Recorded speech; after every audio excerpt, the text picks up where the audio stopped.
And welcome back to Going Corn, episode number 12 on season 2 here. This is going to be our wrap-up show for the regular season and a playoff preview. We're at the end of another season number 5, right, Caleb? Yep, season number 5. So it's a good one. It was one for the books. So let me introduce that co-host, the Maple City, to my French toast, Caleb Youngman. He's wearing the shirt tonight. How quickly has this year gone? It feels, it kind of feels like it's taken forever, like it's been like a long time, but then it's also not felt that way for me. Well, like when you think about it and think about all the stuff we've done this year, like it seems like it's from like the draft to the beginning of the year to all the work we did in the off season, like all the work Jared and Sam did, and then like all that leading up to it. And then for me, I was still in school when the season started. Now it's like almost the end of the summer. Right. So it's just kind of crazy. Yeah, it has flown by though. Yeah, I'm excited to kind of dive into this podcast and talk a little bit about the summary of what's happened. We did a halfway point grades review, but now that we have the standings and the final teams and the seeds, it's going to be interesting to kind of look back at it and see what happened and why. Let's just get into that. The regular season ended. We'll go bottom of the standings all the way up and talk about that real quick, and then we'll dive into the playoffs later, the matchups and all that, and who we think will win and everything like that. Well, I guess we can talk a little bit about each team, for a little bit here. So at number 11, hey, guess what? For the first time all season, the Narwhals are not in last place. The Flying Hawaiians, we just beat them out. So the Flying Hawaiians at 11. Did you see this? The NWLA ranked 5th team overall, was it? Yeah, right. Clowns. Yeah. So thoughts on the Hawaiian season, Caleb? I think they would have been better if Austin was there more. Probably more consistent, yeah. They have Tucker, and they got Tuck, Sam, and Cam, which I've said is a good 1, 2, 3. Really, yeah. It is. It is. Tuck's knuckleball is a good pitch. But without leadership or consistency, and then also with their players not knowing what the heck's going on, that was just a recipe for disaster. So I think, that kind of hindered them a little bit.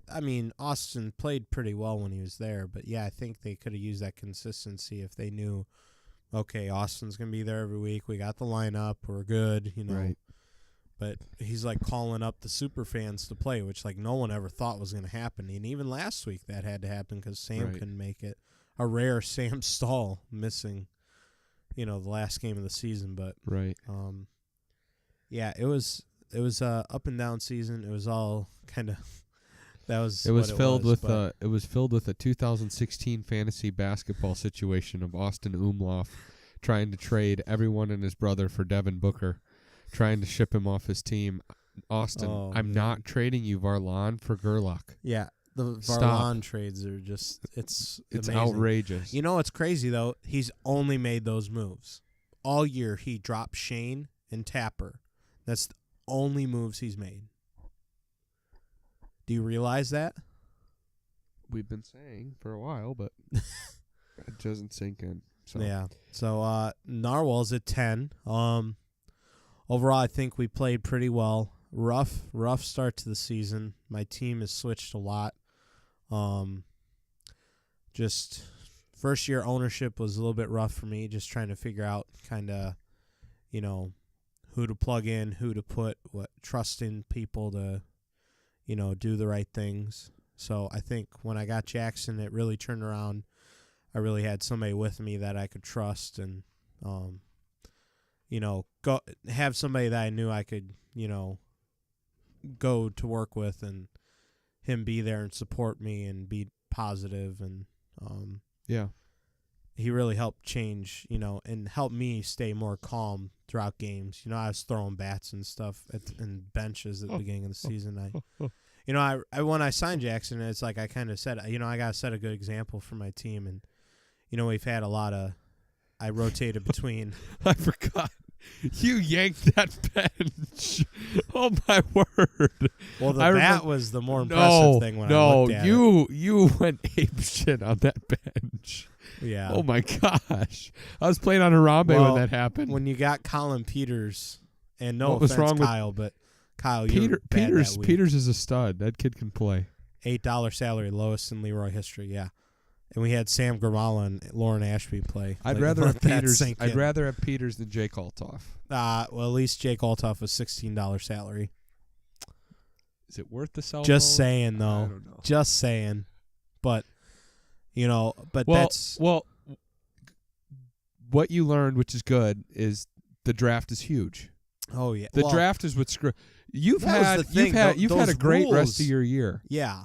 I didn't understand. I didn't fully understand the rules. Like, these rules were new this year, and I looked at what was successful.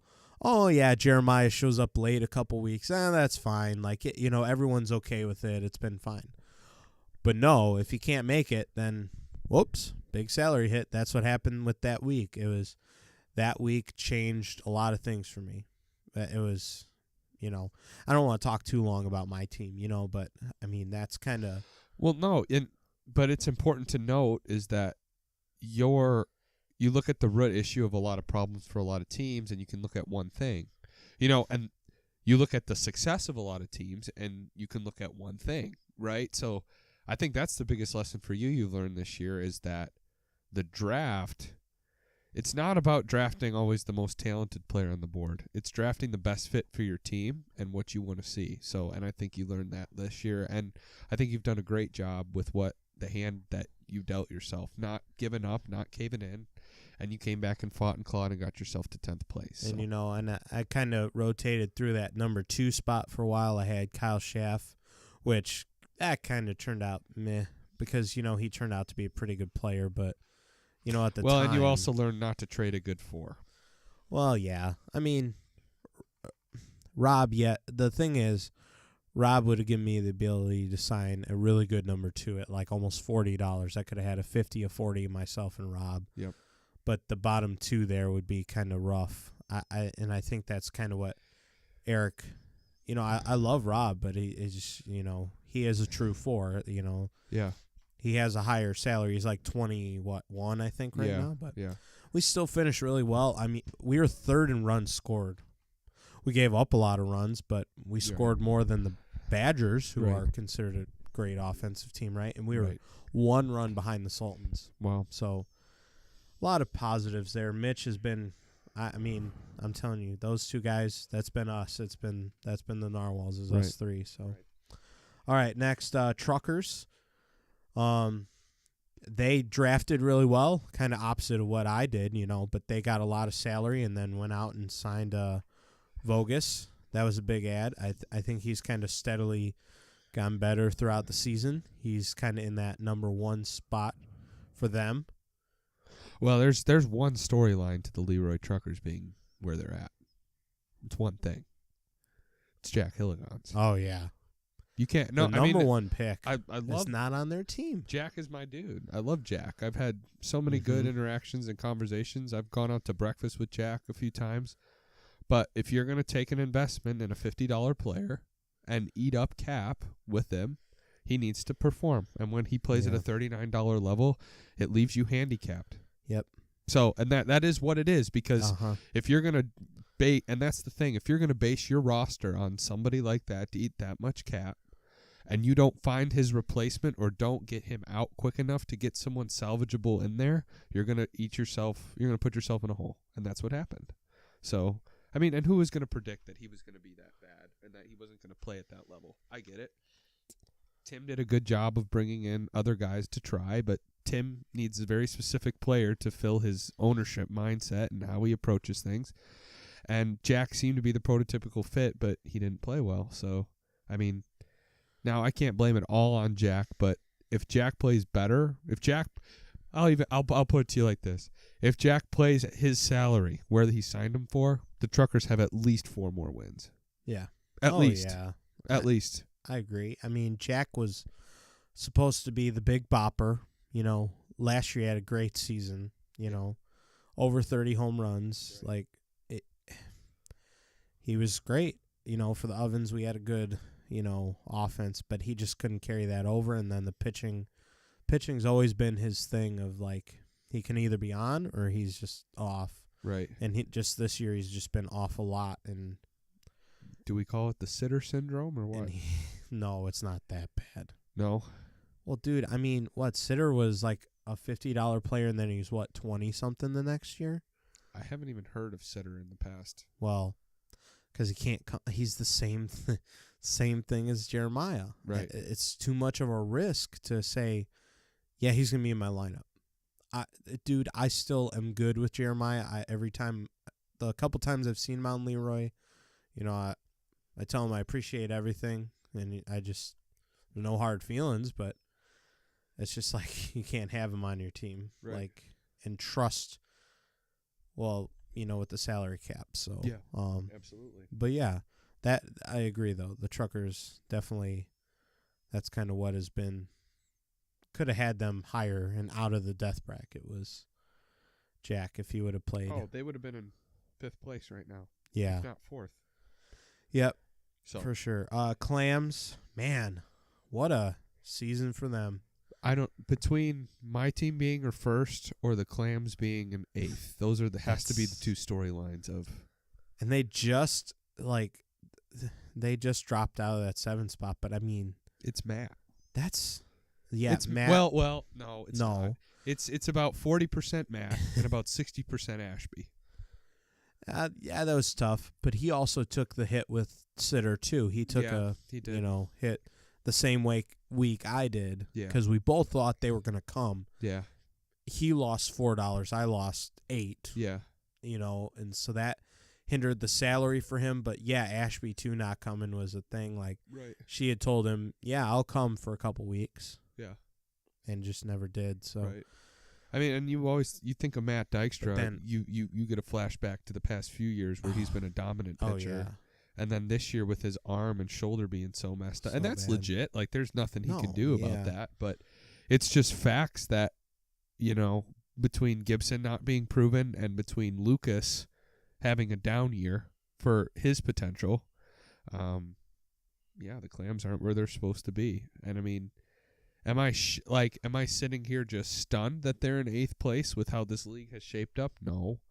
But am I surprised that they have had to go through as much as they had to? Yes. So now moving out of the death bracket, going to the number 7 seed, the backdoor sliders.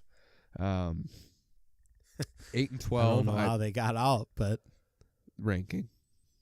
Oh, well, I mean, like, dude, without John, they're not. No, I know. And that's the thing. And that came up again. And guess who's not on the team? John Gibson. Yep. It's the same thing. People think I'm crazy for continuing to say this. Like, and the reason John's not on the team isn't because of John's attitude or not showing up. It's because of his salary and because of the cap. So call an ace, which is why Jordan is completely shot. Well, I do have to say thank you again to Jordan for single-handedly allowing me to be in the position that I'm in. Again, Jordan, thank you. I appreciate it. But John, you have to know John to be able to get him. Special person. He's a special person to understand, and people think that it's doing X, Y, Z. It's pushing him. It's not pushing him. John needs a stern, swift kick in the ass from someone he respects, and he'll give you shit back. But that's his way of saying, yeah, okay, I'm with you here. And I don't think Jordan ever had. I mean, John came and played. He likes the league enough to the point where he'll show up. And he had a few really good games, but I didn't see the same level of intensity or involvement that I saw him with me last year. I don't know what you thought, but yeah, it just started off bad. Like, Jordan after posting on his Facebook wall, "Hey, what size T-shirt are you?" Like, and then just not getting a response because he tried every other avenue. Right. It just takes a special kind of thing for John to, and I guess this just wasn't his season, and Jordan just lost a lot of salary from that. He complains about that 4th of July or that 4th of July thing. Okay, but we knew a week beforehand. I know. So, but I mean, you had to figure that it would have changed a little bit here and there. But so yeah, let's move on to the Corn Bombers. 'Cause, I mean, we could talk about the Sliders all we want, but it's really just John Gibson. Right. Bombers, they were 0-6 to start the season, or 1-5. I know. And they finished 8-6 cents. So I mean, they just found their groove. They've kept the same team all year, except for they just picked up Zaidema, and he's played really well. You want to know what the difference is, right? Yeah. What's up? Brett's being asked to carry a load that he can't carry. Yeah. That him and his brother were able to do last year together. And Colin isn't someone from the mound that can do that reliably and consistently. Yeah, not consistently. Yeah. He can do it at stretches, and that could be a deadly team in the playoffs. Your brother has been saying he's been kind of trying to move down away from. Yeah. Because I think, and the Bombers have said this too about the Badgers. Those two don't want to play each other. No. Because they're afraid of each other. Right. Because, the hitting and then the pitching. Right. But, it's they've been pitching really well. Yeah. And so I think that, and they can hit at times. Brett has stepped up his hitting. Yeah. Oh, Brett's hit so much better this year than he has in like past him and years. Colin in that. I was on a Facebook Live game when they had T-Walk and that one dude. Right. I don't know who that one dude was, but I mean they hit like 10 home runs combined. Oh, I know. So I know. they can be deadly. I know. So that's kind of the same story, right? They're always right around 500 when the playoffs are. They're going to be good. So right. Yeah. So, I mean, Brett is going to shut you down on the mound, and Colin can hit, so there's always that. But you don't have Eric in the mix anymore, which if I'm facing them, I don't want to face them at any point in the playoffs, but I'm not as intimidated without Eric. So, moving on to the Diamond Dusters. I give a lot of credit to Marty because you know what, though?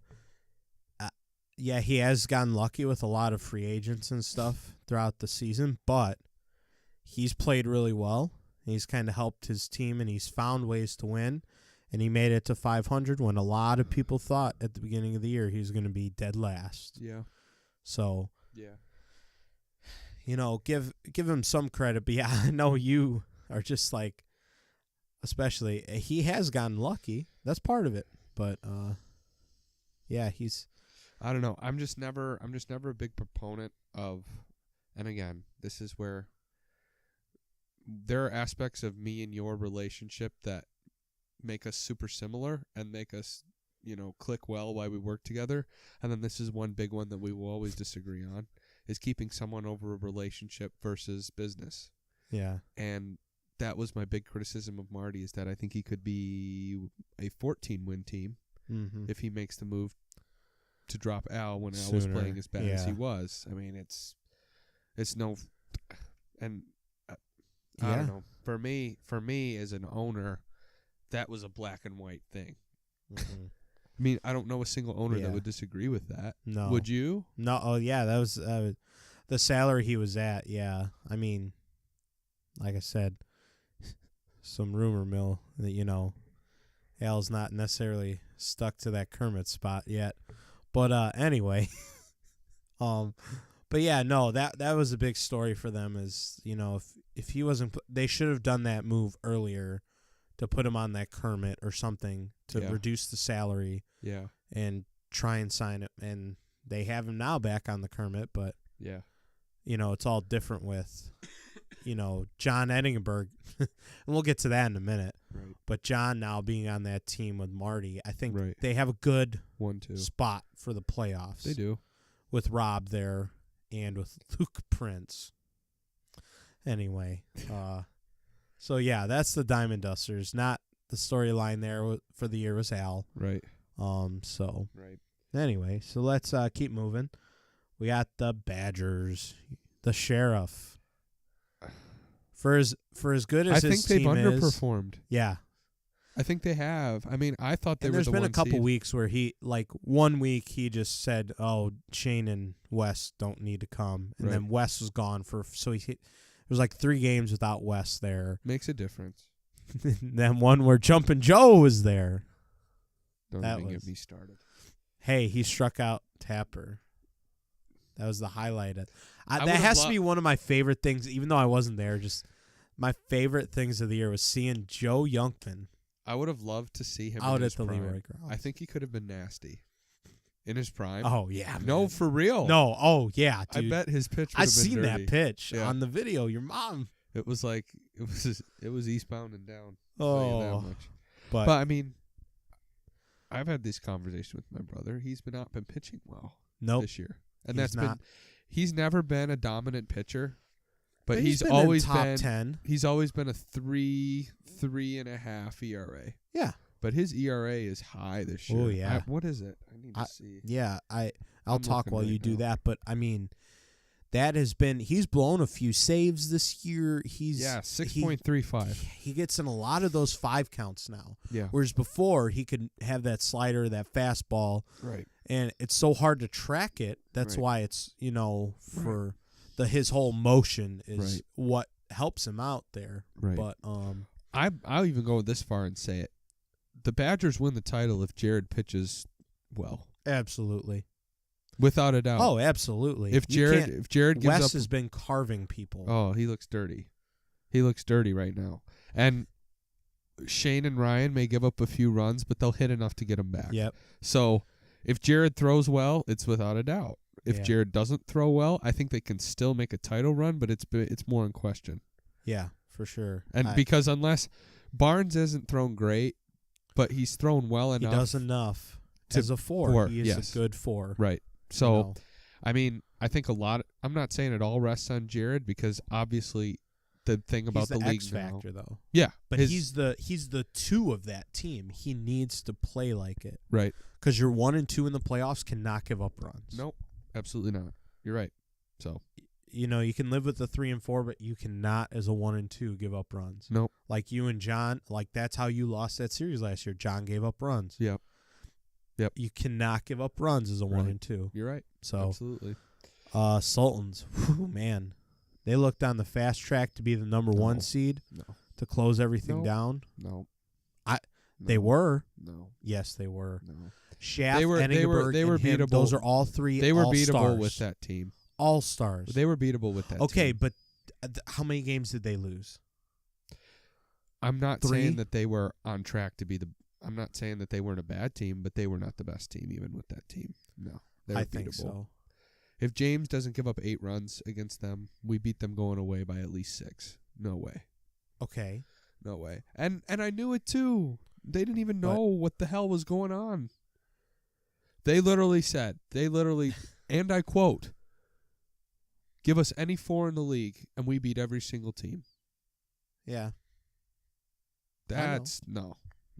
You see, that rubs me the wrong way. Well, I understand that rubs you the wrong way, and that's probably why you're not saying that. But looking at it from a pure perspective of John was a big risk drafting at the beginning of this year. He's and been he great. has been a top 5 player. No. I think so. Disagree. No way. He's been a top 10 player. He's not been a top 5 Okay, player. top 10, sure. I'd put like 7 people in front of him. Okay. I could agree with that. Yeah. But but I'm saying though, like that was a big jump, and Shaft was $26 when he signed him. He's almost like 35 now. Okay.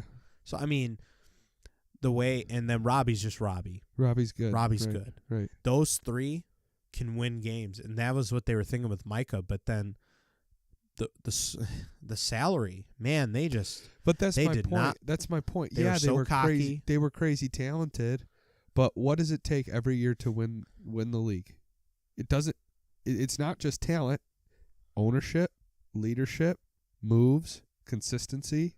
yeah All the intangibles that Yeah. been part of a championship team they didn't have. no So and that was the biggest thing. Robbie kind of just he stuck out his chest and was like, well, I'm just going to keep taking salary hits and see what Tim says.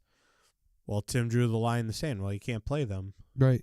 And he kept on that, and there's just no way they could play those people, so they had to disband the team. Yep. So now it's him, Jack, the still a good one Jack. too, if Jack can find it. But then Grant and Smits, but they can't even play him. They're 3 cents under. I know. So they got to play somebody else. So, Sluggers at number 2 kind of had a good rise. I mean, Brett kind of called it, but I mean, it's his brother's team. I think he was gonna. Yeah. I didn't see this team as well. I thought Garrett kind of had an injury, but he's turned out to have a great season. Garrett solidified himself as a top 10 player. Yeah. This year. I agree. I'd put him in the 10th spot. I'd put him 10th. Yeah. I'd put him 10th. And then he kind of has made very strategic moves throughout the season. He got robbed for me, which he kind of took advantage of my, and that's fine. He understood that, and I've admitted that so many times on the show. But him making that move was great for his team at the time. He then continued to gain more and more salary. Yeah. And then was able to make the moves to get. Now, who's his 3 and 4? It's Travis and B-Trav, and he had Al last week, but that's not his 4th. No.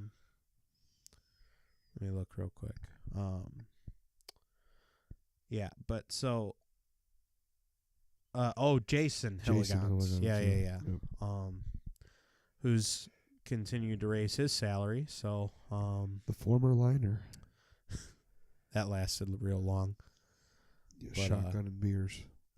Yeah, Squints can be a tough team. Eric leads them, and Garrett, same You know what? thing. Eric's answered my question. I asked him at the beginning of the year, are you going to be able to lead a team? And he has. So, kudos. Without a doubt. Hats off to him. He's done fantastic. And I think the whole Kyle Jansma thing kind of been debunked. Pissed off him.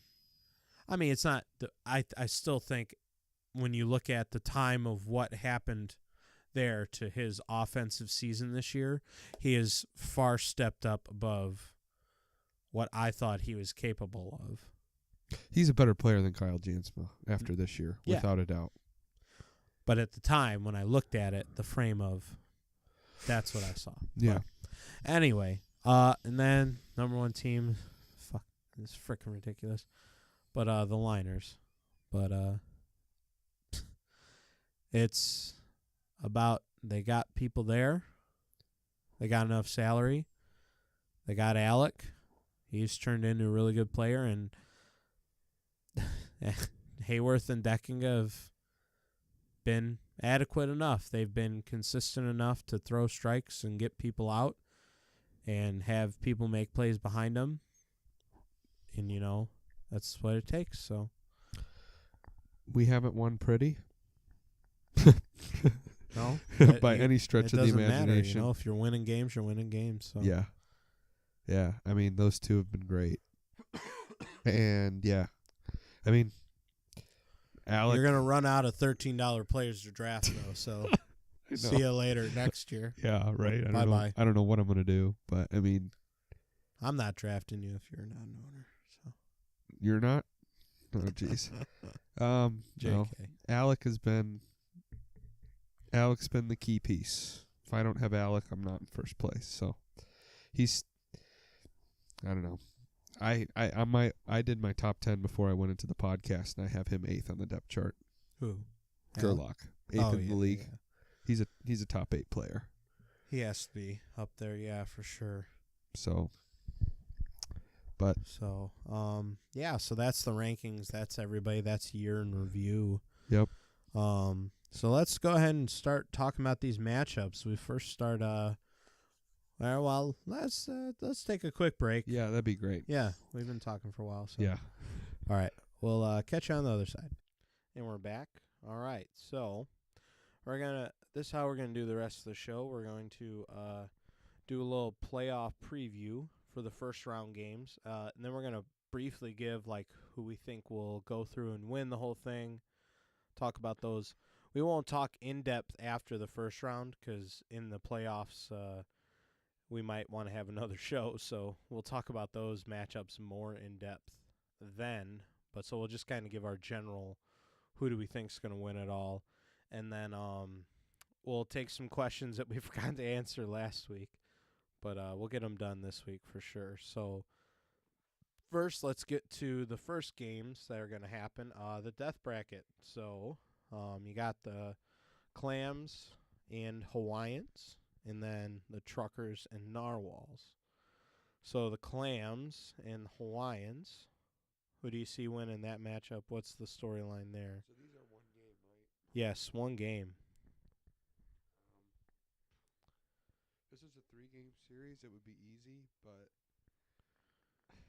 Yeah, I'm thinking the same thing. I Like, don't know. So the X Factor's Jack, Jack? or is he with No, he's with the Sultans. Sultans? So The Clams have Matt. they have Kevin Vrug right now. I think he's playing this Okay. week. And then he's getting married, so then he's gone. So I think it's Kevin, Lucas, and then Schaff. okay, yeah, that's the Clams then.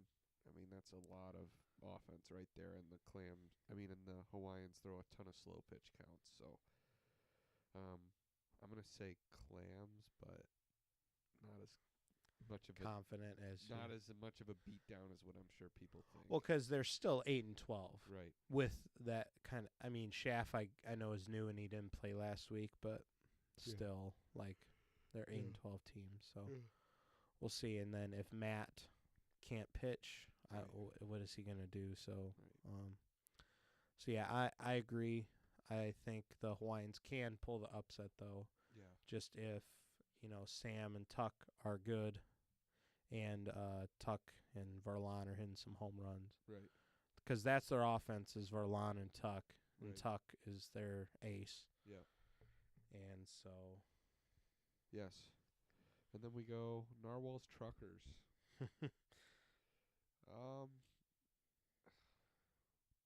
Who is the Truckers number 1? Joffrey. yeah, it's between him and Vogus really. I mean, And then their 3 is Gags, and then 4 is Tim Tim. or Kermit's Lucas Oletti. So I think you have a better 1-2 in Buzz and Mitch. Yeah. Well, Bogus is one hand though. Yeah, that's gonna be a. So He can pitch well though. I mean, he's been pitching a lot better. But hitting wise and fielding wise, it's tougher. So I don't know. I think you guys have an even 1-2. I think if you throw strikes. Yeah, it all comes down to me, I think. No, it doesn't all come down to you. I think at the end of the day, whoever wins the 3-4 battle wins this game. Yeah. Really, it's so not just you, but between you and whoever your 3 is going to be, and between Tim and Gags, whoever throws more strikes and produces is going to win the game. So I'm going to choose.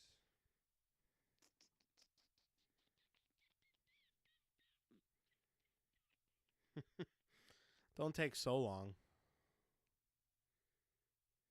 I'm going to choose the Narwhals. You betcha. Because of Jackson. Yeah. I think Jackson goes off. I think he steps up. Jackson has to go off, though. Yeah, I know. Well, that's the formula for our team. He has to play really well, He needs to play yeah. at like 67 level for a game. Yeah. For sure. He needs to hit a lot of home runs. He's done that a few times this year, but he definitely needs to do that, and I think he will. I think he's ready for it. He's been a little tired, but he kind of rested up this weekend, so hopefully he told me he'd be ready to go. So next, and then I get the winner of all that. Well, so then who do you think wins in a Clams Narwhals matchup? Clams. Okay.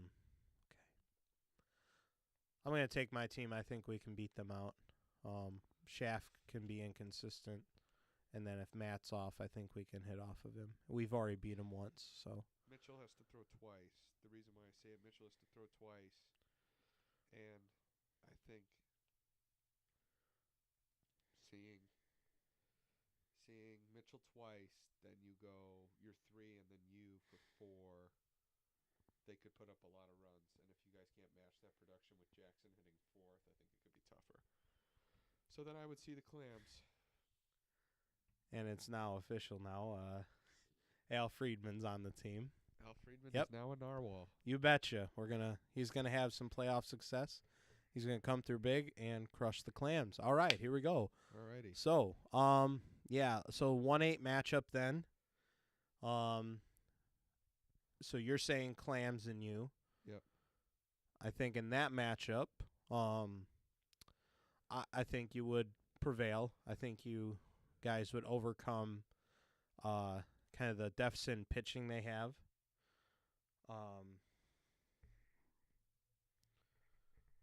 Anyway, just watching the chat as I announce this. So, so I think you guys would overcome that. I think Hayworth and Decking can get on enough. Hayworth can put the ball in play. I think that's going to be a big factor. If he can put the ball in play, even on like 2-strike counts against some of these guys, I think getting on for you and Alec is the big show. And then I think you guys can win. It'll be a close series. It might go 3, but we'll see. It just depends on your pitching, but I think you guys can win that out. I think playoff me is a different animal. Yeah. And the same beast. I can't wait till your salary's $75 and then you can't. You have $50. If my salary gets to be $70, I'm quitting. What's the point of me playing? It's gonna be me and the fucking barn cat. The barn cat. The barn cat. That's what it's gonna be. You're gonna have $50 to draft 3 between 3 people. It's gonna be me, the barn cat, you, Brantley. Grant, Matt Miller. No, it's gonna be me, the barn cat, Brantley, and Joe Melf. That's gonna be my and team Casper. And Casper. Sluggers, sliders, sluggers win. That's not even worth a discussion. Oh no. Sultans, bombers. You don't think Feldy, the new signing? You'll be lucky to see Feldy Wednesday, or whenever He'll be they there. play. Sultans, corn bombers, bombers. Yep. I don't know how you can take the Sultans at this point with their roster. Nope, not at all. And then probably the most intriguing, Dusters Badgers. I think the Badgers will show why they're a good team and are scary in the playoffs. I think this is the toughest first round matchup. Yeah. For any Well, team. it's the 4-5. You know, it's. Or are you talking about just Badgers in general? I think evenly balanced. Yeah.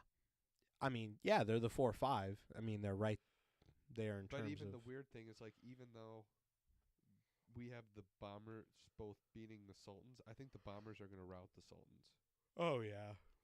I don't think it's close. Robbie's going to do his thing. Jack, unless he is lights out, which he was not in the playoffs last year. Right. And he hits a lot of dingers against that pitching staff. I don't see. Grant played well this weekend, and then I hope they can kind of carry that. I want to see him do well, but that's gonna be tough because they're gonna take advantage. Yep. Jake can hit some home runs. Right. You know, Colin's gonna hit. I guarantee he's gonna hit at least 5 home runs in that series, without a doubt. So I think if Sheriff doesn't throw well and Shane or Ryan have an off day, the Dusters could win this series. Yeah. And we're talking like bad, like 8-run max run. That's what I'm saying. If Sheriff doesn't throw well, and I'm talking 3 or 4 runs. Yeah. Oh, that's not. I agree. We're on the same page with that. But I'm saying like, if Barnes or Shane, like even a 15-0 slider. You remember that game? 4 or 5 runs. Where they gave up 16 runs in an inning and a third. Right. But what I'm saying is, if Sheriff gives up 3 or 4, even if Barnes gives up 1s or 2, but Shane gives up 4 or 5, they lose. Oh, yeah. So yeah, you're not going to make that up. But if that doesn't happen, I mean, and if they pitch the way they're supposed to, they're the best team.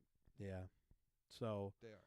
Yep. So are you going to pick the Badgers then for that matchup? I am. I've got to trust my brother, but he's got to be better. Yeah. So yeah, pretty much chalk from both of us there. I do think if I'm there against you guys, I think it'd be a little closer than the Clams matchup, hopefully. But I don't know if we'll see how everything works out. We'll talk about that more in depth. But so then that would set up what Tim was talking about, the brother matchups here in the semifinals. So we need to have, if that happens, we need to have 2 umps at my game. at least 3. I will not be one of them. I hate umping for you. You guys are the worst. When you play each other. A lot better. From controversy from the ball hitting somebody's arm and rolling up the arm to hit the bat and win the game. That was I'm staying far away from that matchup. I'll take the Detmar one. So, but let's talk about the Detmar matchup first though. That's going to be an intriguing game. Yeah. The 2-6 matchup, but I mean, in the playoffs, at that point, you got to forget about seeding because Brett's going to show up. Brett and Eric, evenly matched. Yeah. Not going to give up anything, probably. I agree.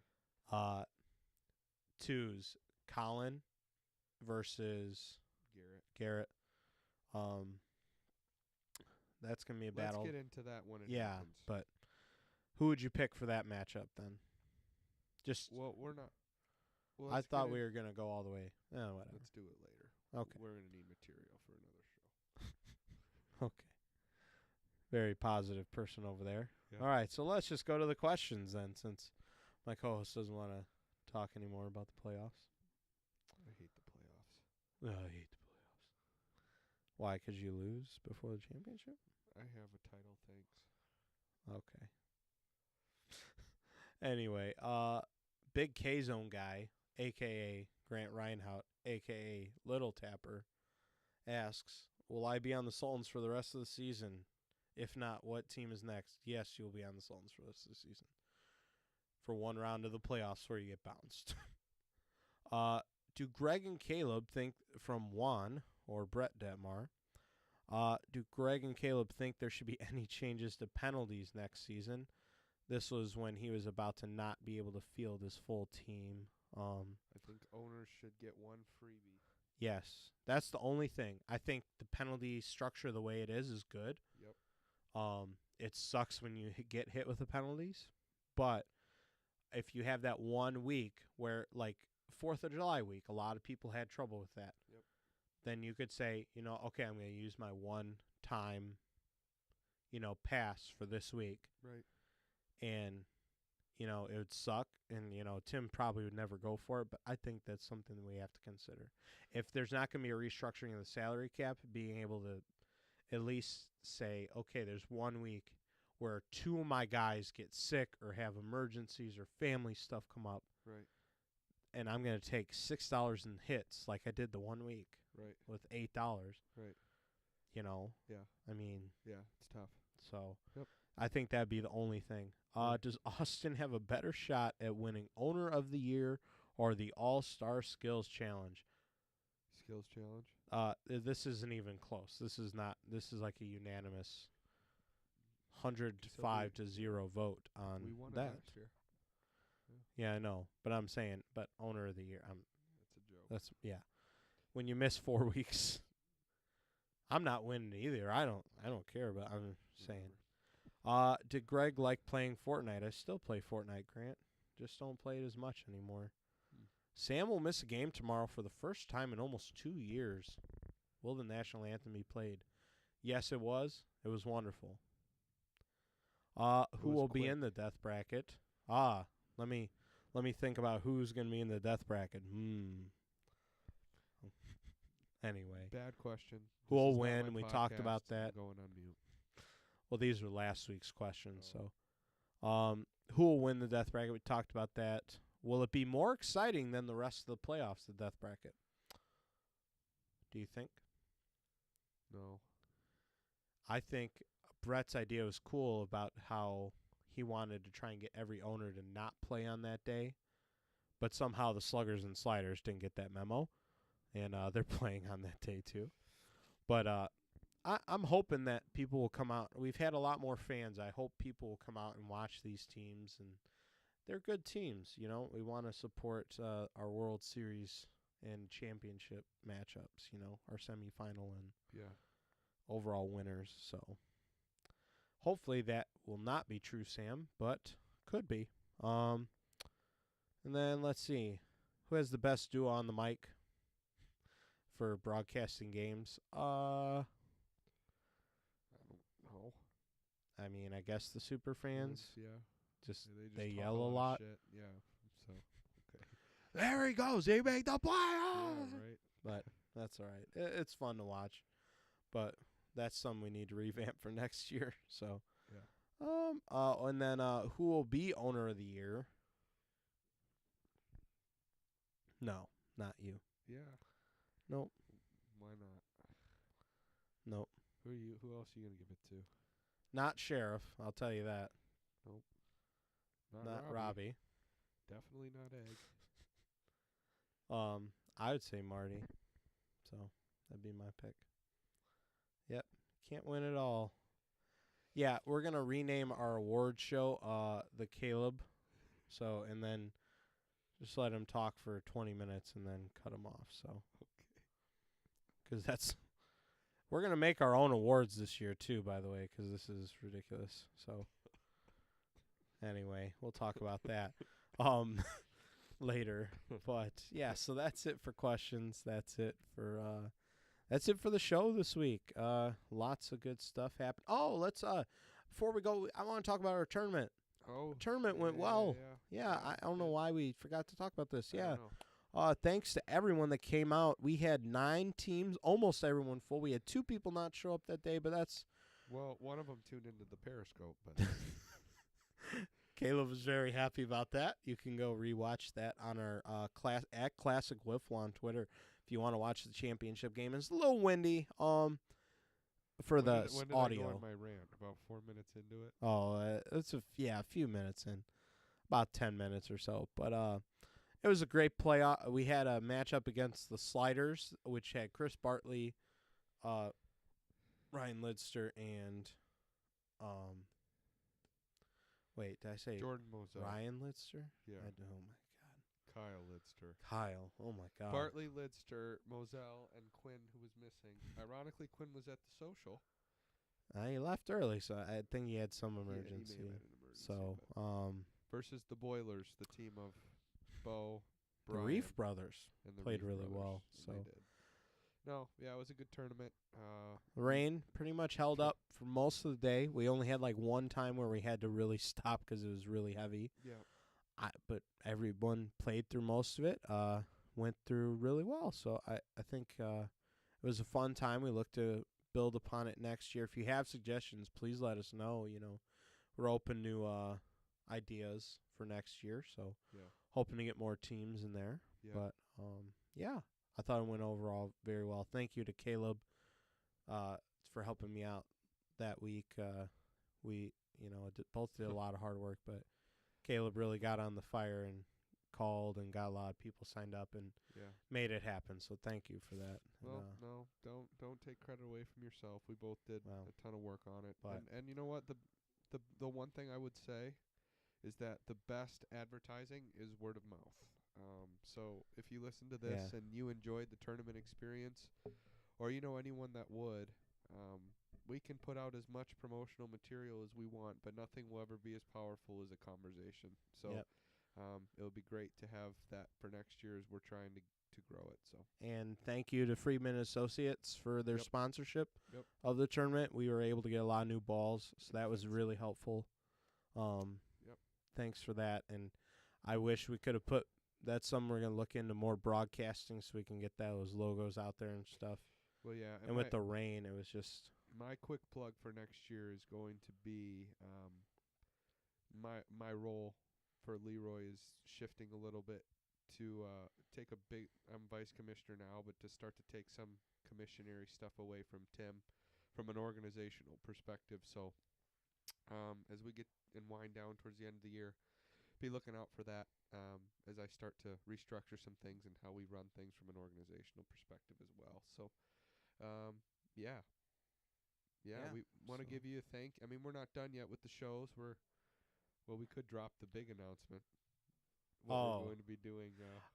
Does Carl want us to do that though? Well, he already announced it. Yeah. So, if you, I think a more official announcement will come out, but I don't know how many Two Wiffle Dudes people listen to this quite yet, but you might be hearing us on Two Wiffle Dudes for a while. So, Carl reached out to us, and we will be taking over Two Wiffle Dudes while the flagship show. The flagship, yep. So the interviews. I'm real excited. Yeah. So yeah, it's gonna be good for Leroy. Good for Going Corn, and yeah, I think we've finally solidified ourselves as a legit podcast. So thank heavens. Taking a while.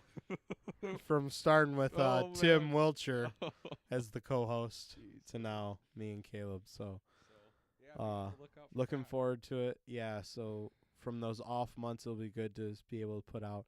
He goes, hey, do you think you can put out this many podcasts in 3 months? We go, that's a joke. We put out one every week. So considering we're the only podcast in this network of 3 now.